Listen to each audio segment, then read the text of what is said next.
All right, so looks like we got our new compressor in. It's our old compressor.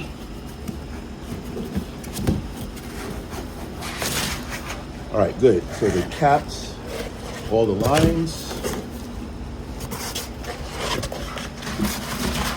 All right, this is the issue that we had here.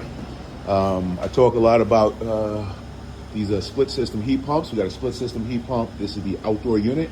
This is actually like an 18-ton unit that is going to be connected to multiple heads. We have our branch connectors up there. The issue that we had here, you can see we have the dampers that are bringing in outside air. So the outside air is supposed to come in, go across the coils. We have the fans over here. The fans are supposed to be exhausting to the outside. Now, the issue that we had was there's a damper. There's actually two dampers. There's one here for the fresh air. There's a damper up here for the exhaust air. And that damper was stuck in the closed position. So either the actuator or the damper was malfunctioning. It was stuck in the closed position and it couldn't exhaust the air out. And it caused an overload where the compressor basically burned out and we had to swap out the compressor. So right now we're vacuuming.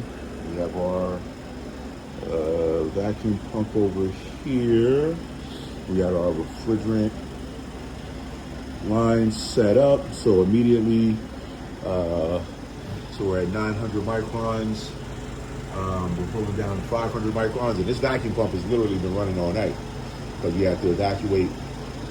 Usually the evacuation doesn't take that long because you're evacuating everything on that side. The units come with the refrigerant inside of it, so they're actually closed off and you just have to evacuate the refrigerant lines that are set up in the indoor units. But now we have to evacuate everything here. So every little nook and cranny inside of the compressor and the coil needs to be evacuated to make sure there's no air or moisture. This actually has a vacuum setting where it opens up all the valves, not only in the outdoor unit, but also in the branch connector, in the indoor heads, to make sure we're pulling all that air and moisture. So when we put our refrigerant in, that we're not gonna have to worry about having any high pressure situations or freeze ups. So, it's amazing. You look at this coil.